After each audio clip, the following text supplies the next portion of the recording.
नमस्कार दोस्तों, मैं अभय प्रताप सिंह स्वागत करता हूं आपके अपने एजुकेशन प्लेटफॉर्म यूनिमार्क क्लासेस में एक बार फिर से आप सभी का।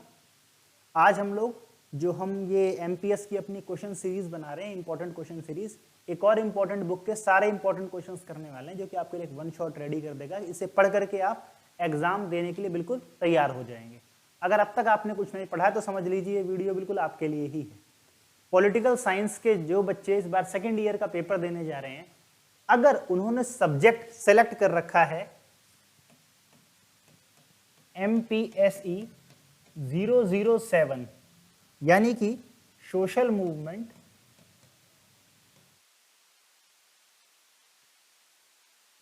एंड पॉलिटिक्स इन इंडिया, सामाजिक आंदोलन और भारतीय राजनीति, यदि ये सब्जेक्ट आपने चूज कर रखा है तो समझ लीजिए इस सब्जेक्ट की आज आपकी पूरी तैयारी हो जाएगी। बहुत इन डेप्थ तो नहीं, लेकिन आप इस सब्जेक्ट को समझ जरूर जाएंगे कि हाँ ये सब्जेक्ट क्या है, इस सब्जेक्ट में क्या क्या हमें पता होना चाहिए ताकि हम एग्जाम में अच्छे से क्वेश्चंस के आंसर दे सकें। ठीक है, अगर मैं आपसे बात करूं कि सोशल मूवमेंट क्या होता है तो आप सबको पता है सोशल मूवमेंट यानी कि क्या, सामाजिक आंदोलन। अब आप कहोगे भाई सर ये तो हिंदी रूपांतरण हो गया उसका। ठीक है, सामाजिक आंदोलन, पॉलिटिक्स इन इंडिया, भारत में राजनीति, भारत में राजनीति। ठीक है, तो भारत जो रहा है वो आंदोलनों का देश रहा है। ठीक है, हमारे जो क्रांतिकारियों ने आजादी की लड़ाई लड़ी उसमें जो आंदोलन किए तो ये उनकी आदत में आ गया, इनहेरिटेड क्वालिटी जनरेट हो गई। और इससे क्या हुआ कि ये क्वालिटी जब जनरेट हुई, समझ लो कि जब देश आजाद हो गया तब भी आदत छूटी नहीं लोगों की। तो जब देश आजाद हो गया तो अपनी मांगों को लेकर भारत में कई कई आंदोलन हुए हैं। ठीक है, कई बार अपनी भाषा के लिए, कई बार अपने क्षेत्र के लिए, कई बार अपनी जाति के लिए, कई बार अपने धर्म के लिए। ठीक है, कई बार नौकरियों के लिए, कई बार मतलब विषय तमाम रहे हैं। तमामों विषयों के ऊपर आपने, अगर मैं बात करूं तो आपने कई सारे आंदोलन देखे होंगे। जब ये सरकार सीए का बिल लेकर के आई तो आपने सीए के ऊपर होने वाले आंदोलन देखे होंगे, आपने किसान आंदोलन देखा होगा, आपने क्या बोलते हैं 2011 में इंडिया अगेंस्ट करप्शन, भ्रष्टाचार के खिलाफ जो अरविंद केजरीवाल और अन्ना हजारे ने आंदोलन किया था, आपने उसको भी देख रखा होगा। ठीक है, तो आज की जो भी जनरेशन है उसने कम से कम ये 3 आंदोलन तो देखे होंगे, जो बड़े लेवल पे, जो व्यापक स्तर पे जो आंदोलन हुए, ये 3 आंदोलन आपने जरूर देखे होंगे। ठीक है, इन आंदोलनों का प्रभाव देश पर क्या पड़ा, भारतीय राजनीति कैसे बदली इन आंदोलनों के बाद, इसके बारे में अगर आप मूल्यांकन करने की स्थिति में हैं, आप इस बात को समझ पा रहे हैं और अपनी समझ को शब्दों में उतार के उत्तर पुस्तिका में लिख पा रहे हैं, तो मान के चलिए कि आपका पेपर बहुत शानदार, बहुत ही जबरदस्त होने वाला है। मैं 2-4 टेक्निकल बातों की बात करूंगा जिसको हम लोग सामान्य शब्दों में नहीं समझ सकते आमतः। वो कौन कौन सी बातें एग्जाम में आपसे पूछी जा सकती हैं उसके बारे में आज हम बात करेंगे। ठीक है, तो देखिए हम पढ़ने वाले हैं पहले सोशल मूवमेंट। सोशल मूवमेंट क्या मतलब, क्या, सामाजिक आंदोलन। जैसा नाम से पता लग रहा है भाई ये सोशल मूवमेंट है। सोशल मूवमेंट मतलब सोसाइटी इकट्ठा होती है, जब समाज इकट्ठा होता है अपनी किसी मांग को लेकर के, और समाज पूरा का पूरा नहीं, कोई एक विशिष्ट पहचान वाला समाज इकट्ठा हो जाता है अपनी किसी मांग को लेकर के, तो और एक आंदोलन जब क्रिएट होता है उसे सामाजिक आंदोलन कहते हैं। अब किसी भी सामाजिक आंदोलन के लिए मैं अगर बात करूं, अगर मैं कह दूं कंपोनेंट ऑफ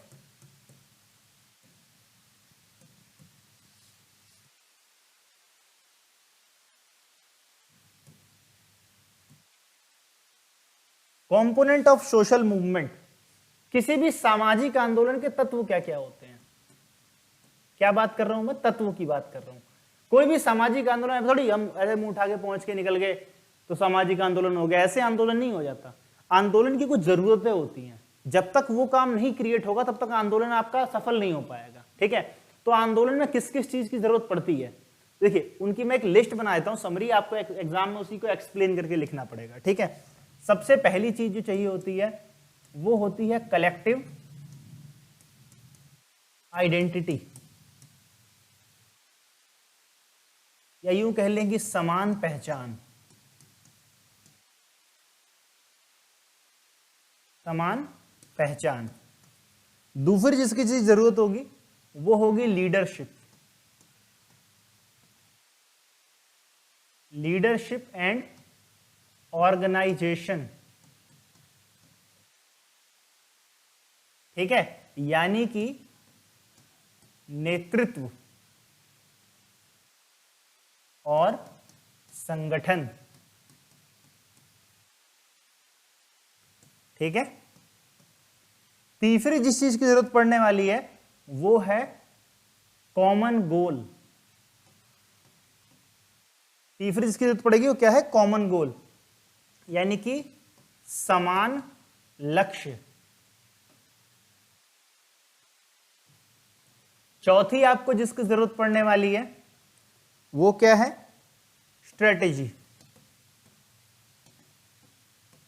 रणनीति, ठीक है। पांचवी जिस चीज की आपको जरूरत पड़ने वाली है वो चीज है आपकी रिसोर्सेज, संसाधन, ठीक है। छठी आपको जो जरूरत पड़ने वाली है वो है कम्युनिकेशन, यानी कि वार्तालाप, संवाद आप कह सकते हो इसे हिंदी में, ठीक है। और last but not the least, adaptability,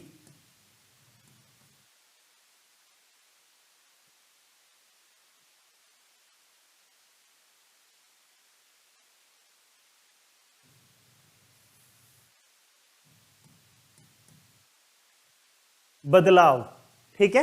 देखिए मैं इन चीजों को एक्सप्लेन कर देता हूं एक बार आपके लिए कि क्या मतलब है। मान लीजिए यदि कोई सामाजिक आंदोलन होना चाहता है तो किसी भी सामाजिक आंदोलन को किन किन चीजों की आवश्यकता रहती है? वो आवश्यकता है सबसे पहले तो हमारे पास कंपोनेंट हम पढ़ने जा रहे हैं, कंपोनेंट यानी कि तत्व।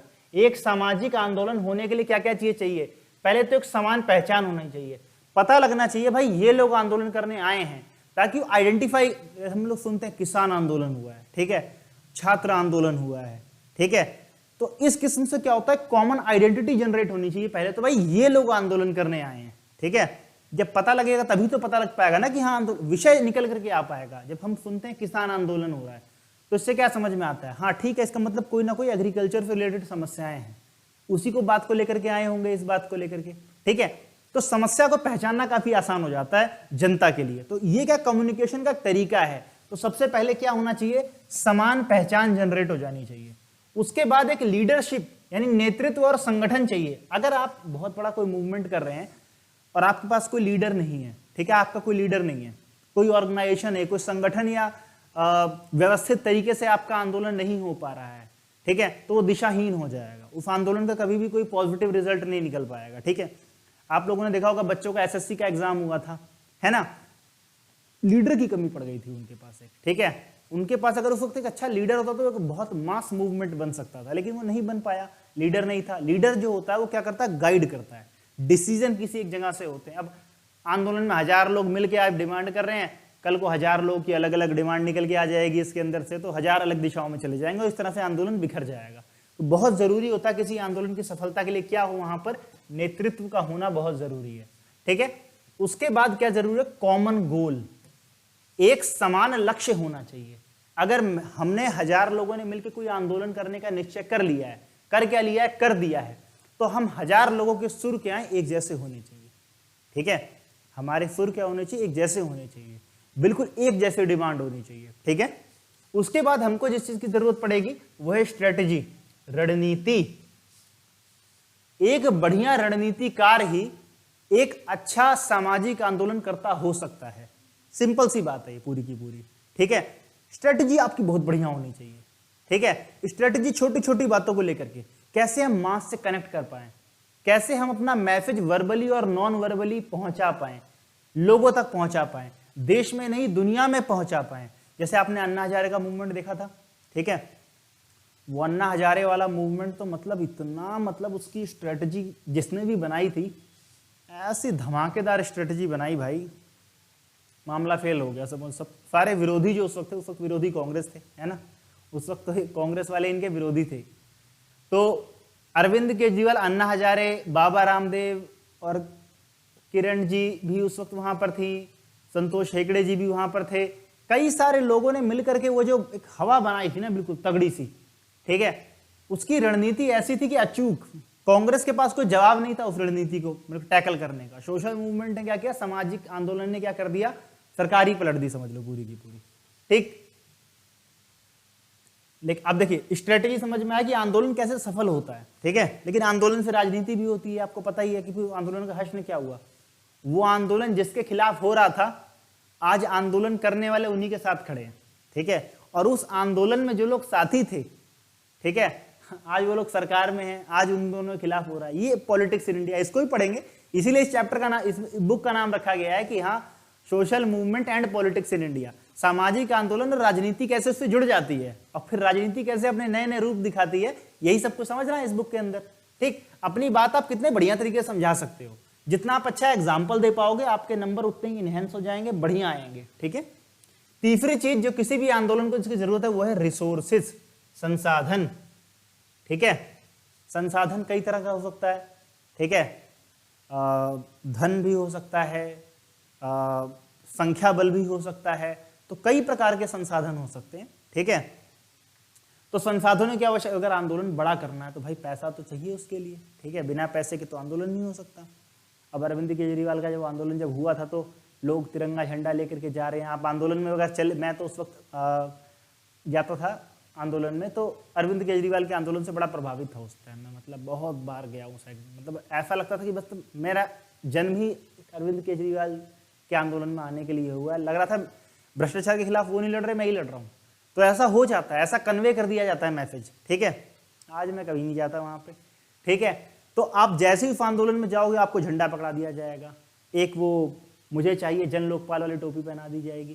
तो ये सब करने के लिए क्या हो रहा है, पैसा लग रहा है ना, वो टोपी फ्री में तो मिली नहीं होगी, कहीं ना कहीं से पैसे से बनी होगी, है ना। तो पैसा कहीं ना कहीं से आया होगा, तो कहीं ना कहीं आपने देखा होगा रिसोर्स जनरेट होना चाहिए, ठीक है। तीसरा है आपका कम्युनिकेशन, संवाद। यदि आप चाहते हो कि आंदोलन सफल रहे, आंदोलन कैसा हो जाए, आंदोलन यदि आप चाहते हो कि सफल रहे, तो सफल आंदोलन के लिए एक अच्छा कम्युनिकेशन होना बहुत ज्यादा जरूरी होता है, बहुत ही ज्यादा आवश्यक है। कम्युनिकेशन बहुत जबरदस्त होना चाहिए, ठीक है। आप जो बोलो सीधा जनता उससे जुड़ाव महसूस कर पाए। जब समाज से जुड़ाव किसी आंदोलन का होता तभी वो सामाजिक आंदोलन बन पाता है, वरना वो एक विशेष वर्ग का आंदोलन बन के रह जाता है, फिर उसकी कोई वैल्यू नहीं रह जाती, क्रेडिबिलिटी नहीं रह जाती, ठीक है। उसके बाद एडेप्टिबिलिटी। एडेप्टिबिलिटी का मतलब होता है बदलाव। बदलाव, अब ये थोड़ा टिपिकल वर्ड है। जब एक आंदोलन होता है ना, तो कई बार किसी एक आंदोलन से कुछ और आंदोलन के लोग भी जुड़ने की कोशिश करते हैं, ठीक है। तो अगर दो अलग अलग विभिन्न विषयों के आंदोलन जुड़ेंगे तो उसमें क्या हो जाएगा, विषय समझ में नहीं आएगा जनता को। तो दोनों आंदोलनों के अंदर एक क्वालिटी होनी चाहिए कि अपने विषय को थोड़ा सा बदलने की, एडेप्टिबिलिटी की ताकत रखें अपने अंदर, ठीक है। अगेन अन्ना हजारे का आंदोलन आप लीजिए, अन्ना हजारे का आंदोलन हुआ, 20 बातें उसमें बोली गई कि ऐसा हो तो कुर्सी हो जाती है, तो भ्रष्टाचारी हो जाते हैं, तो नेता ऐसे, बाद में सारे खुद ही नेता बन गए, ठीक है। तो एडेप्टिबिलिटी यानी इससे क्या पता लगता है कि उनका कम्युनिकेशन समाज से कितना बढ़िया था। इतना बढ़िया उन्होंने कम्युनिकेशन किया कि पब्लिक को पहले राजनीति के खिलाफ सड़क पे लेके आए, फिर खुद पब्लिक को लेके पॉलिटिक्स में चले गए। एडेप्टिबिलिटी आप देखो कितनी जबरदस्त है वहां पे उनकी, ठीक है। तो किसी भी आंदोलन के सफल होने के लिए ये वो 4-5 वर्ड हैं जो कि एग्जाम में पूछा जा सकता है आपसे कि भाई किसी भी आंदोलन के तत्व क्या क्या होते हैं। तो ये वो तत्व हैं जो आंदोलन के होते हैं और आपको पता होना चाहिए, ठीक है। ये सब लिखने की कोई जरूरत नहीं है, आप केवल ध्यान से देख के समझ सकते हो, ठीक है। बिल्कुल अगर कोई लिख रहा है तो कोई आवश्यकता नहीं है। नीचे डिस्क्रिप्शन बॉक्स में लिंक दिया हुआ है, उस पर आप हमारे सीधा चैनल का भी लिंक दिया होगा, व्हाट्सएप ग्रुप का भी लिंक दिया हुआ, आप उस ग्रुप में जाओगे आपको सारे written important notes, handwritten notes हैं, इंग्लिश मीडियम में भी हैं, हिंदी मीडियम में भी हैं, दोनों मीडियम के छात्रों के लिए वहाँ पर नोट्स अवेलेबल करा दिए गए हैं। आप लोग फटाफट जाओ और जाके ज्वाइन कर लो, ठीक है। डिस्क्रिप्शन बॉक्स में लिंक दिया हुआ है।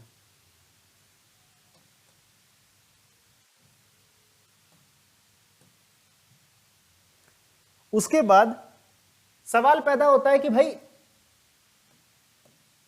वाई सोशल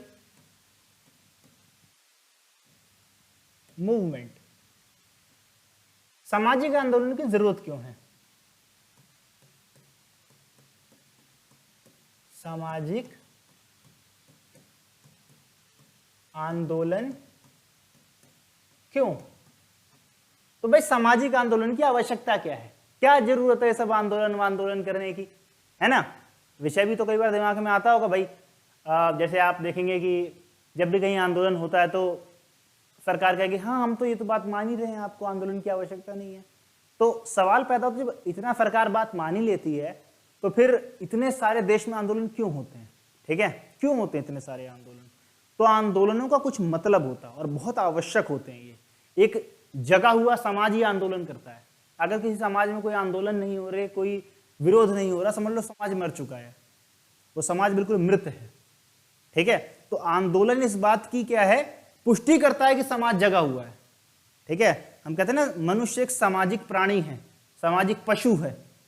तो अगर वो आंदोलन या समाज में जुड़ाव महसूस नहीं कर पाया, सिर्फ वो पशु रह गया, वो सामाजिक जा चुका है, समझ लो उसके अंदर से। तो व्यक्ति एक सामाजिक पशु होता है, तो समाज का हिस्सा जो है वो बनना उसका जरूरी होता है।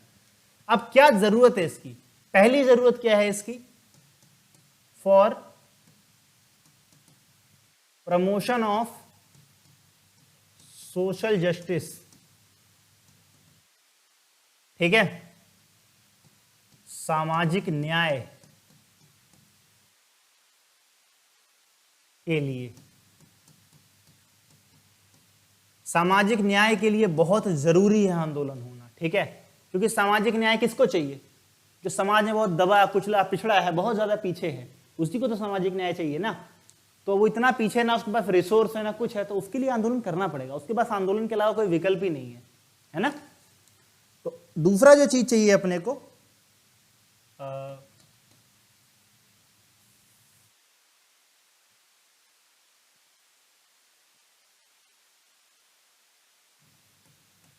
प्रोटेक्शन ऑफ ह्यूमन राइट, मानव अधिकारों की सुरक्षा।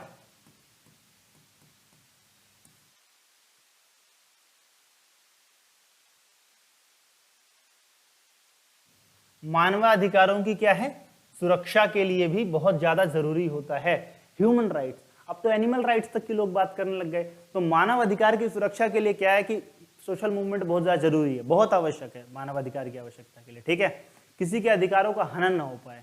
ठीक है, कोई भी चाहे वो कार्यपालिका है, विधायिका है, न्यायपालिका, अपनी शक्तियों का दुरुपयोग ना कर पाए। ठीक है, तो उसके लिए बहुत आवश्यक हो जाता है कि क्या किया जाए, आंदोलन किया जाए। उनके मन में एक डर होना चाहिए, हर चाहे ब्यूरोक्रेसी हो, चाहे कार्यपालिका हो, चाहे जुडिशरी हो, उसके मन में एक, हर शक्तिशाली संस्था के मन में एक डर होना चाहिए कि यदि हमने कोई गलत काम किया, अपनी शक्तियों का दुरुपयोग किया, संविधान द्वारा दिए गए अधिकारों का दुरुपयोग किया, मिसयूज किया, समाज को मिसगाइड किया, तो ये समाज आंदोलन कर देगा। ठीक है, तो इसीलिए आपको देखा होगा आपने कि मानवाधिकारों की सुरक्षा, आप देखो कई बार किसी का एनकाउंटर हो जाता है तो उसके लिए क्या कहते हैं, जांच की जाती है। ठीक है, जांच बिठाई जाती है उसके लिए। क्यों? क्योंकि ठीक है, कोई अपराधी भले रहा हो, ठीक है, वो भले ही अपराधी रहा हो, लेकिन वो एक इंसान था, उसका जीवन लेने का जो है वो अधिकार न्यायपालिका को था। कोई किसी ने गलत तरीके से तो नहीं मार दिया उसको, केवल अपना कोई बदला लेने के लिए, निजी दुश्मनी से तो नहीं मार दिया। और हमारे देश में बहुत बहुत लोगों को इसमें सजाएं मिल रखी हैं। ठीक है, ये तो कुछ भी नहीं, सन 2000 से पहले फेक एनकाउंटर एक बहुत आम बात हो जाया करती थी। ठीक है, तो इसीलिए ये प्रोटेक्शन ऑफ ह्यूमन राइट्स बहुत ज्यादा जरूरी होते हैं, इसलिए भी सोशल मूवमेंट बहुत ज्यादा जरूरी होता है। ठीक है, तीसरा होता है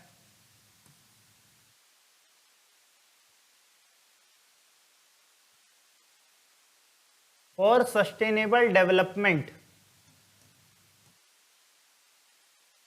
सतत विकास के लिए।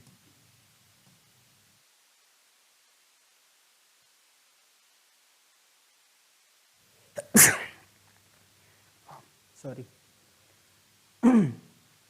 सतत विकास के लिए क्या है कि बहुत ज्यादा आवश्यक है सस्टेनेबल डेवलपमेंट। कहीं ऐसा, जैसे आप बेंगलोर में देख रहे हैं, बेंगलोर में क्या हो रहा है इस वक्त, पानी नहीं है लोगों के पास पीने के लिए, है ना, पानी नहीं है लोगों के पास पीने के लिए। नॉर्थ ईस्ट में आपने कई बार देखा होगा कि वहां पे आंदोलन होते रहते हैं कि भाई हमारा जंगल है, इसमें कोई दूसरा बाहर का नहीं आ सकता।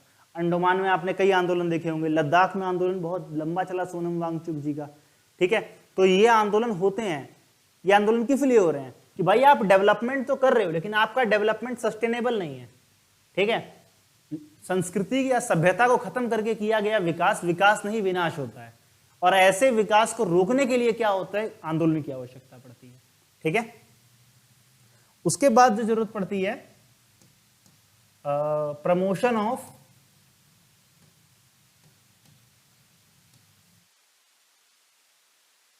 Economic development.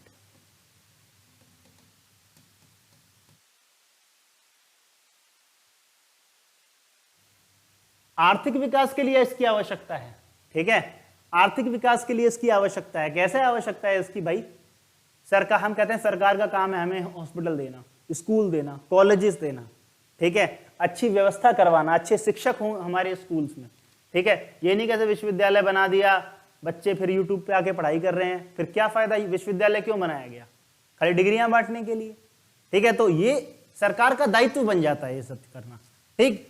तो हम एक सामाजिक मतलब आर्थिक विकास भी हो सके, ये सब आर्थिक विकास में आता है। सड़क, विश्वविद्यालय, स्वास्थ्य, ठीक है, रोड, नालियां, स्ट्रीट लाइट, हाईवेज, ये सब आर्थिक विकास का ही हिस्सा है सब कुछ, ठीक है।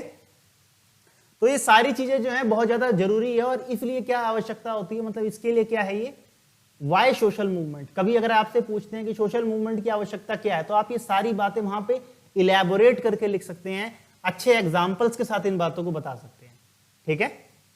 अब कई बार सवाल पूछ लेंगे आपसे कि भाई सोशल मूवमेंट में रुकावटें क्या क्या आती हैं, ठीक है। सोशल मूवमेंट या फिर सोशल रिफॉर्म जिसे हम कहते हैं, सामाजिक आप सुधार करने गए, क्या क्या रुकावटों का सामना करना पड़ सकता है आपको, ठीक है। तो सबसे पहली जो रुकावट आ जाती है, हम कह सकते हैं कि resistance in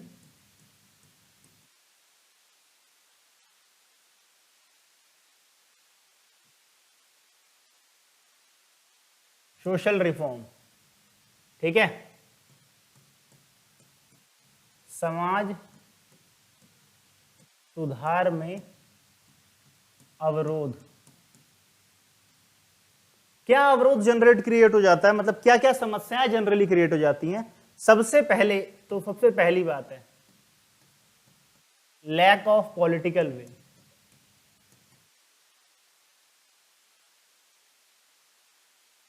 lack of political will, राजनीतिक इच्छा शक्ति की कमी। किसकी कमी है? राजनीतिक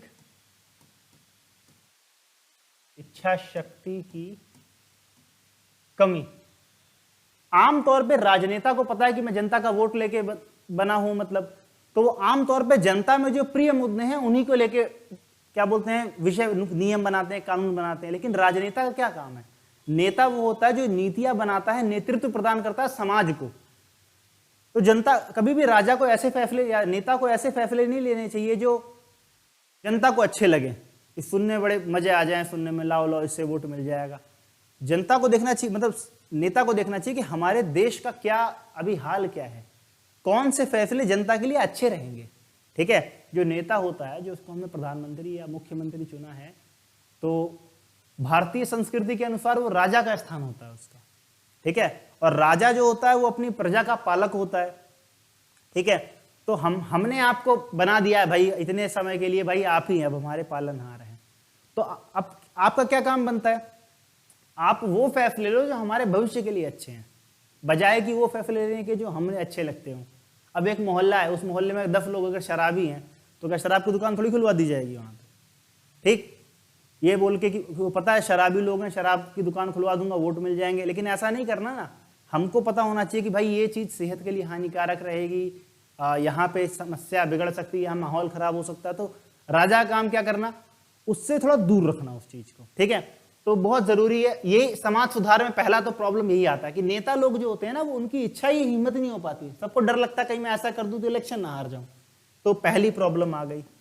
दूसरी जो प्रॉब्लम आती है बहुत तगड़ी, वो है अपनी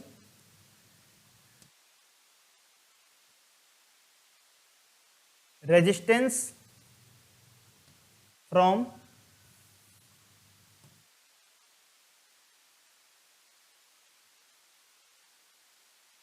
पावरफुल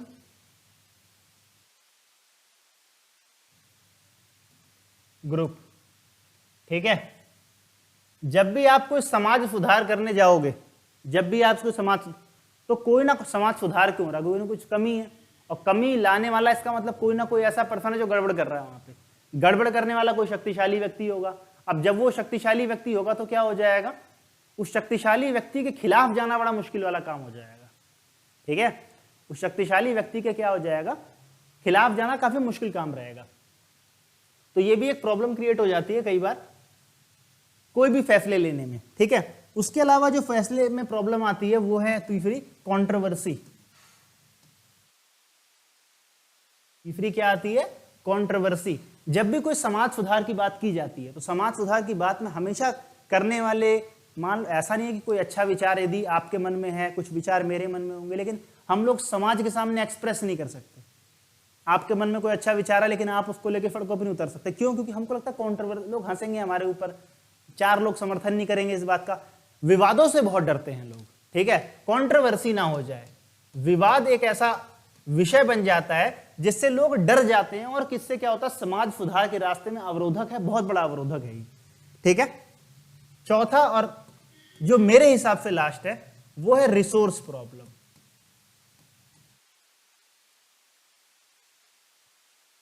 संसाधनों की समस्या।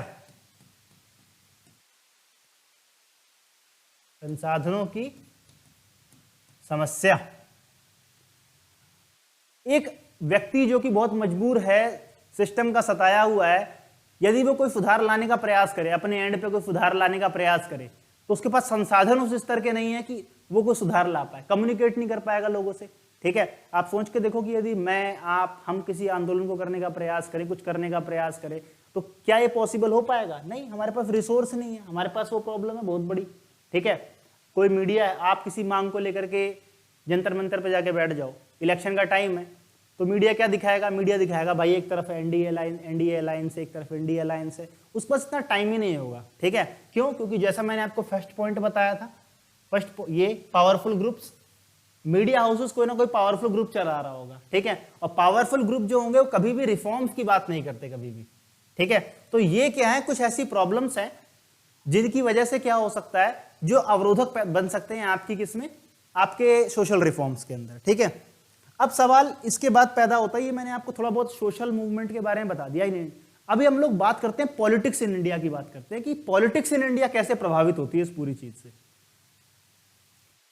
समय समय पर भारत में कभी राज्य को लेकर आंदोलन हुए। ठीक है, जैसे कि श्री पोटी रामुलु ने आंदोलन किया था आंध्र प्रदेश के लिए। ठीक है, उन्होंने कहा था भाषा के आधार पर हमको राज्य चाहिए। तो भाई उनका आंदोलन बहुत लंबा चला, उनके प्राण चले गए थे उसके अंदर उनका, तो आंदोलन उग्र रूप ले चुका था। ठीक है, ऐसे ही आप देखोगे कि आंदोलन चला, इसका जाति व्यवस्था का, मंडल कमीशन का आंदोलन चला। ठीक है, आपने श्री राम मंदिर वाला आंदोलन देखा होगा। ठीक है, क्या बोलते हैं, इंदिरा गांधी के तानाशाही के खिलाफ एक आंदोलन चला 1977 में, अन्ना हजारे का आंदोलन आप लोगों ने देखा होगा। तो इन आंदोलनों ने क्या किया, ये मैंने भारत के आंदोलन के उदाहरण आपको दिए, इन आंदोलनों ने भारत की तस्वीर और उसकी राजनीति की परिपाटी को पूरी तरह से बदल दिया। कैसे इन आंदोलनों ने भारत की राजनीति को बदला, ये आप समझाता हूं आपको। देखो 1975 में इंदिरा गांधी की सरकार ने लगा दी देश पे इमरजेंसी, और वो भी 2 साल के लिए। जब 2 साल के लिए इमरजेंसी लगा दी तो सारे विरोधियों को पकड़ के जेल में बंद कर दिया गया, और इंदिरा गांधी को लगा कि देश के ऊपर कब्जा हो जाए अपना।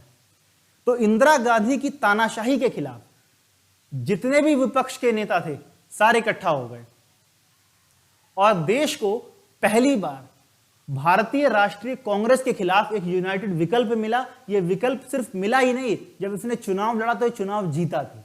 ठीक है, तो ये इसने भारतीय राजनीति को पहली बार ये बताया कि नहीं, कांग्रेस के अलावा भी कोई और जीत सकता है। ठीक है, ऐसे ही आप, जब ये तो डिक्टेटरशिप के खिलाफ मूवमेंट हुआ, ऐसे ही आपको पता होगा 1989 में श्री राम रथ यात्रा निकाली गई थी, है ना। श्री राम रथ यात्रा आडवाणी जी के द्वारा निकाली गई थी, चारों दिशाओं से चली एक्चुअली में यात्रा।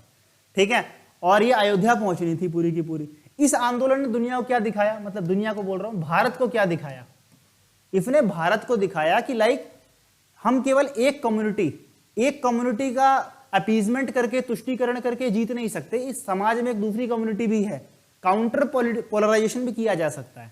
ठीक है, ऐसे ही 2011 में आप बात करो अरविंद केजरीवाल के आंदोलन की।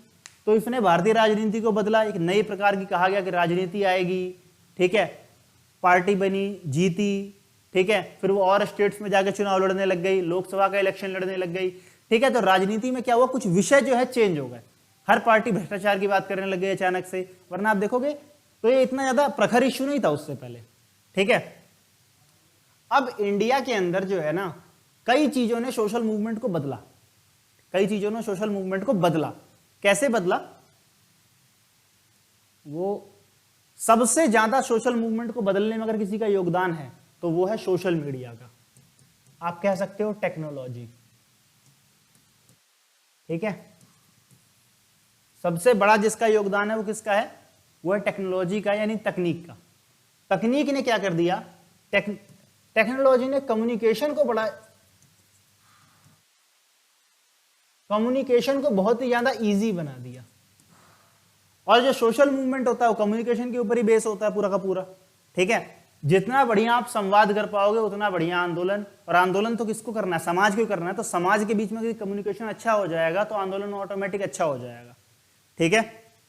समझ में आ रही? जैसे आपने मी टू मूवमेंट देखा होगा, है ना, सोशल मीडिया पे, ट्विटर पे चल रहा है, ट्विटर पे ही चलते चलते इतना बड़ा मूवमेंट बन गया। कोई सड़कों पे मूवमेंट नहीं था, वो सोशल मीडिया से ही एक मूवमेंट बन गया। आजकल लोग क्या करते हैं, हैशटैग चलाते हैं ट्विटर के ऊपर, भाई ये वाला हैशटैग चला दो जी, तो हैशटैग चलने से क्या होता है, वो एक मूवमेंट बन जाता है अपने आप ही, कि लोग उसके बारे में बात करने लग जाते हैं अपने आप, ठीक है। तो टेक्नोलॉजी ने क्या किया, सोशल इस मूवमेंट को बहुत ज्यादा बढ़ाने का प्रयास किया। भारत के भारत के परिप्रेक्ष्य में यदि बात की जाए तो भारत में पॉलिटिक्स आंदोलनों से तो बदली ही बदली। भारत में और ज्यादा राजनीति को बदलने का जो फैक्टर जाता है वो जाता है लिबरलाइजेशन को, लिबरलाइजेशन एंड ग्लोबलाइजेशन कह सकते हो आप।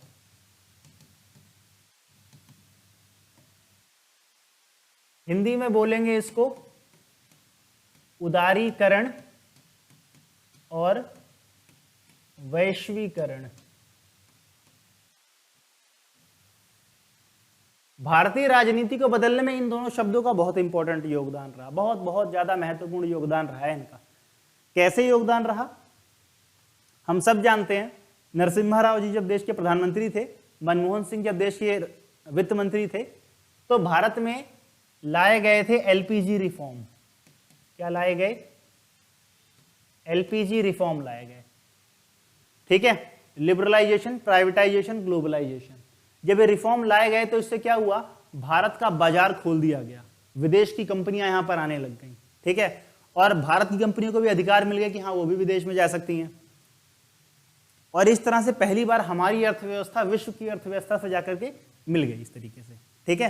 तो जब मिल गई जाकर के तो कई सारे क्या हुए यहां पर फर्क देखने को मिले। तो इससे क्या भारत के अंदर क्या फर्क पड़े, पहला आपको पता होना चाहिए कि भाई इससे अर्बनाइजेशन बढ़ गया,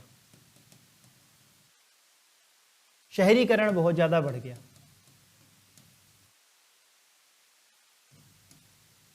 दूसरा इससे क्या बढ़ गया, दूसरा इससे बढ़ गया एक्सपेंशन ऑफ मिडिल क्लास। जो मध्यम वर्ग था, मध्यम वर्ग बहुत ज्यादा बढ़ गया इससे, ठीक है। गांव से लोग हैं तो शहर में चले गए, शहर में चलो वहां पे काम हो जाएगा, कुछ ना कुछ छोटा मोटा काम कर लेंगे, रेड़ी पटरी लगा लेंगे, ठीक है।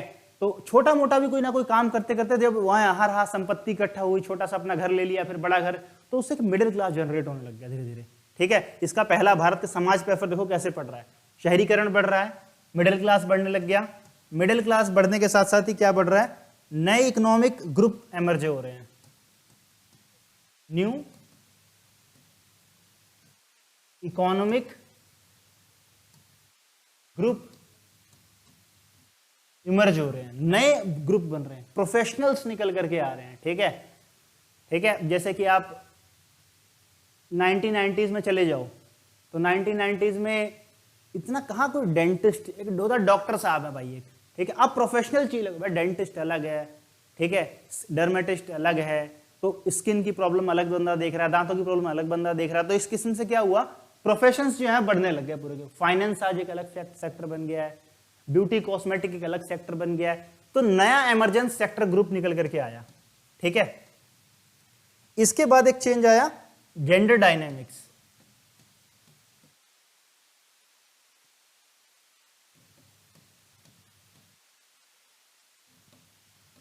जेंडर डायनेमिक्स चेंज कर दिए इसने पूरी तरीके से लिबरलाइजेशन ग्लोबलाइजेशन में, ठीक है। जैसे शहरों में परिवार जब शहरों में आ गए तो गांव में तो आपको देखा हो घर में भाई लड़कियां हैं तो स्कूल अगर पढ़ ली तो पढ़ ली, वो तो भी वही बहुत बड़ी बात हो गई, पढ़ाई कर ली, ठीक है। नौकरी तो आप गांव में भूल ही जाओ कि कोई लड़की नौकरी करके आती होगी। लेकिन शहरों में क्या हुआ, जब शहरों में आए तो भाई आर्थिक व्यय भी बढ़ जाता है परिवार का। तो यहां पर क्या हुआ, आपको शहरों में देखने को मिलेगा कि हाँ भाई लड़कियां जॉब करने जाती हैं, बिल्कुल ठीक है। तो इसने जेंडर डायनेमिक्स को चेंज किया, लोगों के सोचने का तरीका जो था चेंज किया। अब ऐसा नहीं कि सब कुछ अच्छा ही अच्छा किया, इसने क्या किया, इंक्रीज किया। एक नेगेटिव पॉइंट इसका ये है, इंक्रीज द इनइक्वालिटीज।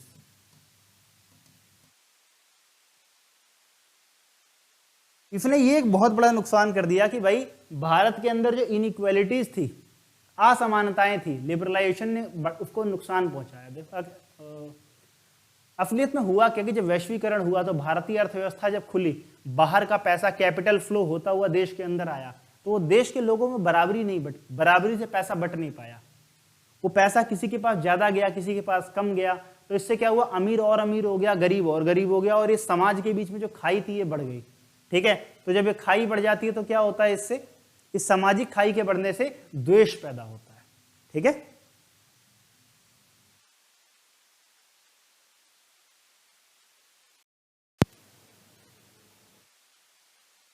इसके बाद एक बार मैं आपको बता देता हूं ग्लोबलाइजेशन, ठीक है, जो कि वैश्वीकरण है।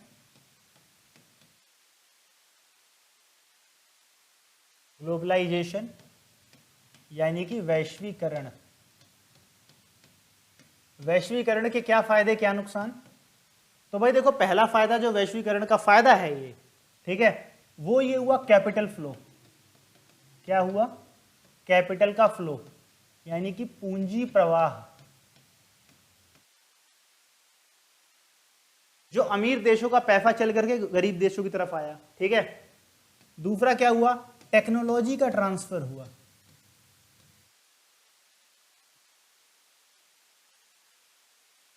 टेक्नोलॉजी ट्रांसफर हुई भाई, एक देश से टेक्नोलॉजी और दूसरे देश तक आई, ठीक है। लेबर माइग्रेशन हुआ,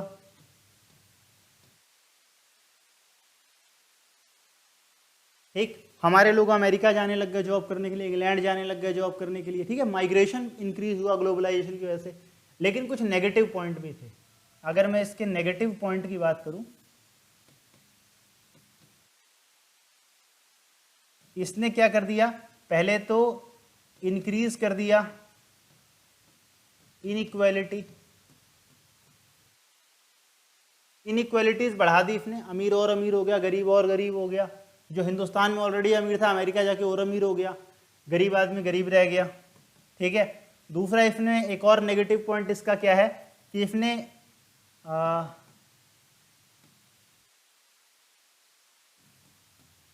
कल्चर को डिस्ट्रॉय करने का इसके ऊपर क्या होता है, बहुत बार आरोप लगता है, ठीक है। जैसे कि कई बार आपने देखा होगा अमेरिका या इंग्लैंड में रेसिज्म का शिकार हो जाते हैं जो लोग होते हैं, एशियन लोग। उसका कारण क्या होता है, उनको लगता है कि ये लोग ना हम लोगों के देश में आ गए तो हमारा कल्चर खराब कर देंगे, ठीक है। यही काम भारत में भी हो जाता है कई बार, जब कई सारे अफ्रीकन समुदाय के लोग किसी एरिया तो हम लोग बड़े हीन दृष्टि से देखते हैं, फिर उनको भी ये भी समस्या हमारे साथ भी, ऐसा नहीं कि उनकी समस्या आई है। तो ये भी एक प्रॉब्लम, इसका नेगेटिव पॉइंट है। हमको लगता है कि हमारा कल्चर जो है वो खत्म हो जाएगा, ठीक है। और कल्चर केवल माइग्रेशन वाले कल्चर नहीं है। अब बच्चा बाहर जा रहा है, कल को किसी का बच्चा अमेरिका में रह करके आएगा तो अमेरिका के बहुत सारे फंक्शन यहाँ सीख लेगा, ठीक है। और कई बार आपने देखा होगा खाप पंचायत कहीं की कह रही है लड़कियों को ऐसे कपड़े पहनने चाहिए, तो कोई लिव इन को कुछ गलत बता रहा है, ऐसा आपने सुना होगा, ये सारी बातें, है ना। अब वो जब ग्लोबलाइजेशन आएगा तो संस्कृति अमेरिका की इंडिया में भी आएगी, इंडिया की अमेरिका में भी जाएगी, ठीक है। तो अब कोई पर्सन बिल्कुल इंडियन ऑर्थोडॉक्स मेंटेलिटी का है, कुछ बदलाव आएगा तो क्या हो जाएगा उसके साथ, वो बर्दाश्त नहीं कर पाएगा इस पूरी चीज़ को। तो एक नेगेटिव पॉइंट की तरह कंसिडर किया जाता है। इसके अलावा ये मैंने आपको कुछ पॉलिटिक्स इन इंडिया या फिर कैसे social fabric of India change होता है कई सारे फैक्टर से। इसके अलावा जो आपको कुछ कुछ बातें पता होनी चाहिए अच्छा एग्जाम करने के लिए, आप कुछ कुछ एथनिक मूवमेंट पढ़ के चले जाना। Ethnic movement in north east of India, Bharat के नॉर्थ ईस्ट में जो एथनिक मूवमेंट है, निर्जातीय आंदोलन,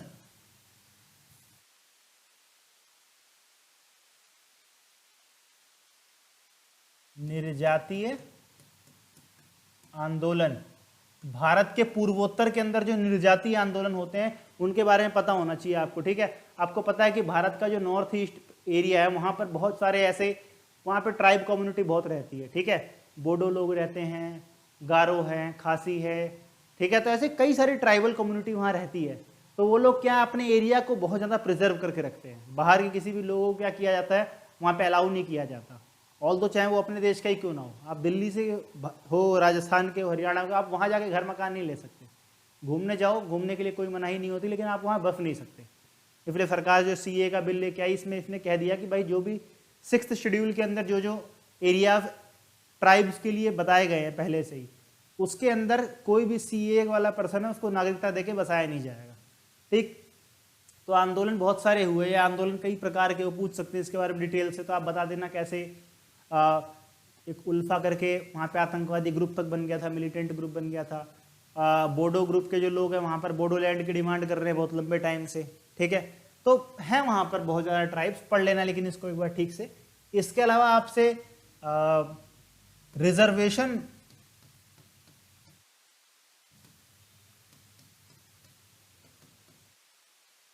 रिजर्वेशन पॉलिसी के ऊपर आपका व्यू पूछ सकते हैं, ठीक है। या हो सकता है अगर आपसे व्यू पूछे तो आप इसके पॉजिटिव नेगेटिव दोनों बता करके कुछ समअप कर सकते हो। कई बार बोलते हैं आलोचनात्मक मूल्यांकन कीजिए, ठीक है। तो आपको इसकी जब आलोचनात्मक मूल्यांकन करना है, मतलब कमी निकाल के ही मूल्यांकन करना होता है, नेगेटिव ही नेगेटिव पॉइंट बताने हैं, ठीक है। तो आप जो भी बात, ये नहीं है कि आप बताते क्या हो, ठीक है। ऐसा मत सोचना कि मैं कहीं इसके फेवर में बोलूंगा तो कोई नाराज हो जाएगा, बुरा बोलूंगा कुछ नाराज हो जाएगा, ऐसा कुछ नहीं करना। आप जो भी अपनी बात बोलते हो उसमें तथ्य क्या आप लगाते हो, फैक्ट कौन से बता रहे हो, उसके साथ साथ एग्जाम्पल आप कितना अच्छा दे पा रहे हो। फिर रिलेटेड किसी मूवमेंट का नाम बता दो तो बहुत अच्छी बात है, ठीक है। उसके फेमस लीडर्स के नाम बता दोगे तो और ज़्यादा अच्छी बात हो जाएगी। पॉलिसी क्यों आई थी, आज क्या काम कर रही है, कितनी फेल है, कितनी पास है, इस बात को डाटा और फैक्ट के साथ जस्टिफाई करना पड़ेगा, ठीक है। अगर आप ये काम कर पा रहे हो तो मतलब आपका आंसर सही हो जाएगा, बहुत बढ़िया आंसर रहेगा। इतनी बातें जितना अब तक बताया गया, अगर इस पूरे वीडियो के अंदर जो जो बातें बताई गई, इतना अगर आपको आता है तो आप ये मान के चलो पेपर आप बहुत ही अच्छा करने वाले हो इस पेपर में, ठीक है। डिटेल के में और पढ़ सकते हो, और अगर इंपॉर्टेंट क्वेश्चंस अगर आप पढ़ना चाहते हो तो नीचे डिस्क्रिप्शन बॉक्स में लिंक दिया हुआ है, उस लिंक पर जाइए, वहाँ से हमारे व्हाट्सएप चैनल को ज्वाइन कर लीजिए। उस चैनल के अंदर आपको फ्री में PDF हर सब्जेक्ट की, अगर किसी की नहीं मिल पाए तो आप लोग यूट्यूब के नीचे कमेंट कर देना ही कमेंट बॉक्स में, उसका भी वीडियो बना देंगे और उसका भी आपके लिए PDF अवेलेबल करवा देंगे, ठीक है। तो दोनों लैंग्वेज में, हिंदी में है, इंग्लिश में है। चैनल को अगर तक सब्सक्राइब नहीं किया तो जाके सब्सक्राइब फटाफट पहले वो कर देना, उसके बाद ज्वाइन करना, ठीक है। लाइक कर दीजिए और दोस्तों के साथ शेयर कर दो, हमें भी बहुत अच्छा लगेगा। मिलते हैं अगले वीडियो में एक नए इंपॉर्टेंट सब्जेक्ट के साथ।